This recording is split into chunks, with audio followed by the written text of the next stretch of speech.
Good morning to all. आज मैं oriental public school Kishanganj से संस्कृत टीचर नीलम श्रीवास्तव संस्कृत सब्जेक्ट के अंतर्गत सेमसी पार्ट 1 में लेसन 4 कल्पतरु का स्टडी करा रही हूँ। इस वीडियो में आप लोग ध्यान से सुनेंगे। सबसे पहले मैं कल्पतरु के बारे में थोड़ा सा शॉर्ट में ये बता दूँ कि कल्पतरु है क्या। प्राचीन समय में कल्पतरु एक वृक्ष होते थे, जिस वृक्ष की सेवा करने से और उसके पास जाकर याचना करने से सभी मन की इच्छाओं की पूर्ति होती थी। तो आइए देखें इस लेसन में क्या बताया गया है कल्पतरु के बारे में। सबसे पहले मैं यह बता दूं कि यह कहानी बेताल पंचविंशति नामक कथा संग्रह से संग्रहित किया गया है, कलेक्ट किया गया है और इसमें मनोरंजक घटनाओं के द्वारा विस्मयकारी घटनाओं का वर्णन किया गया है, जो जीवन मूल्यों को समुचित रूपेण निरूपित करते हैं, बताते हैं। इस कहानी में पूर्व काल से ही अपने गृह के घर के उद्यान में बगीचे में स्थित कल्प वृक्ष के द्वारा जीमूत वाहन लौकिक पदार्थों की याचना नहीं करते हैं, अपितु वे सांसारिक प्राणियों के दुखों को निवारण के लिए वरदान मांगते हैं। जीमूत वाहन जो राजा थे वे सांसारिक सुखों की याचना नहीं करते हैं, कहते हैं कि प्राणियों के दुखों का निवारण कैसे हो, मुझे ऐसा वरदान दीजिए, क्योंकि लोक भोग्या भौतिक पदार्था जल तरंगवत अनित्या संति। इस संसार के जितने भी भौतिक पदार्थ हैं, जितने भी सुख साधन हैं, एसी हो या एयर कंडीशन हो, वॉशिंग मशीन हो, टीवी हो, जो भी सुख साधन हुए भौतिक पदार्थ, वे सभी नश्वर होते हैं, विनष्ट हो जाते हैं पानी के तरंगों के समान। इसलिए इन सभी की याचना बेकार है। अस्मिन् संसारे केवल परोपकार एवं सर्वोत्कृष्ट चिरस्थायी तत्वम अस्ति।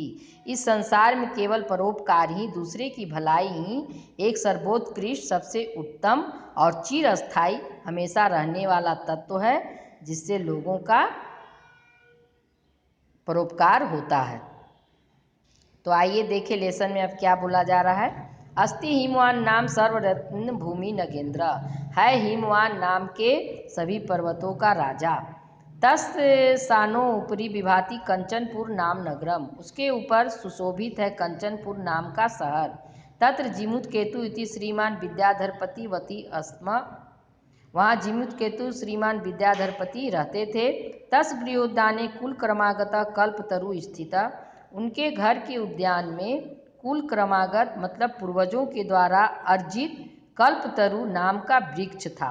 स राजा जीमूत केतु तम कल्पतरु आराध्य, तत्प्रसादात च बोधिसत्व वंश संभव जीमूत वाहन नाम पुत्र प्राप्नोत।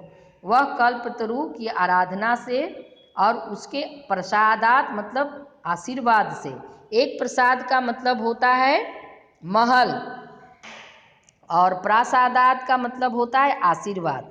तो यहाँ पर आशीर्वाद से है, वृक्ष के आशीर्वाद से, वृक्ष के प्रार्थना के आशीर्वाद से बोधिसत्व वंश में उत्पन्न जीमूत वाहन नाम का पुत्र प्राप्त हुआ। स जीमूत वाहन महान दानवीर।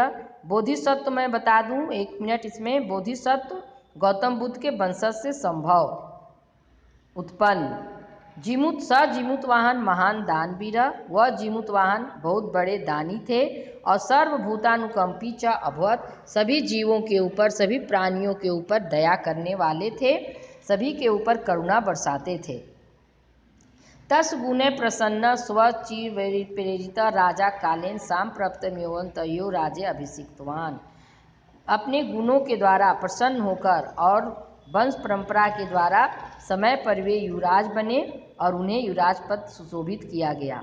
कदाचित हितैषिन पितृमंत्रिण च राज्य स्थित च जीमूत वाहन उक्तवत, कुछ समय के बाद अपने पितृ मंत्रियों के समीप जीमूत वाहन ने कहा, युवराज एवं सर्व कामद कल्पतरु तो दाने इष्टति। युवराज, आपके सब कामनाओं की पूर्ति करने वाले कल्पतरु आपके उद्यान में ही स्थित है और हमेशा पूजनीय है, अस्मिन् अनुकूले स्थिते सति शक्रोऽपि अस्मान् बाधितुं न शक्नुयात्। इस अनुकूल स्थिति में भी शुक्र भी, इंद्र भी इसमें बाधा नहीं पहुंचा सकते हैं।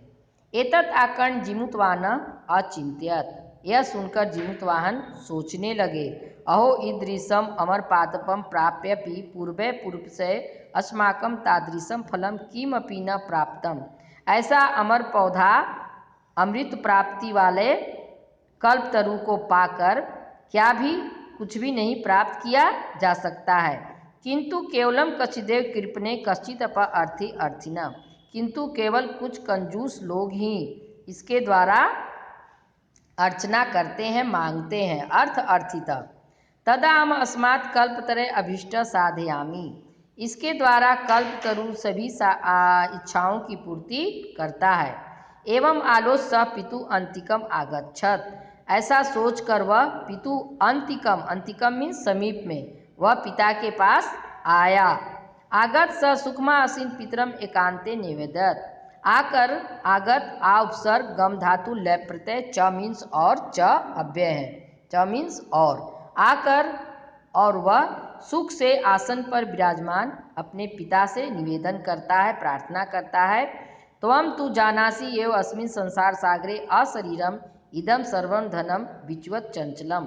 आप तो जानते ही हैं कि इस संसार सागर में सभी कुछ पानी समुद्र की लहरों के समान चंचल है, नष्ट होने वाले हैं। जितने भी धन संपत्ति है सब कुछ समय के बाद नष्ट हो जाते हैं, उनकी कोई महत्वता नहीं रह जाती है। एक परोपकार एव अस्मिन् संसारे अनस्वर यो युगान पर्यंत यश प्रसिद्धते। एक परोपकार ही है जो युग युगों तक, बहुत लंबे समय तक इस संसार में विद्यमान रहते हैं और सभी दिशाओं में यश को फैलाते हैं। यश्च पूर्वै मम इति आग्रहेण रक्षिता। ये मेरे पूर्वजों के द्वारा आग्रह से ही रक्षित है। ते इदानीम कुत्र गता। वे लोग इस समय कहाँ गए। तेषाम कस्याम या कहाँ पर हैं। अश्व या के या ये लोग कहाँ हैं। तस्मात् परोपकारक सिद्धये त्वाज्ञा एवं कल्प पादपम आराध्यामि। इसके द्वारा परोपकार से फल की सिद्धि के लिए आपकी आज्ञा से ही कल्प पौधे से मैं आराधना करता हूँ, मैं प्रार्थना करता हूँ। अथ पित्रा तथा इति अभ्यानुगाता स जिमुतवान कल्पतरुम उपगप उवाच।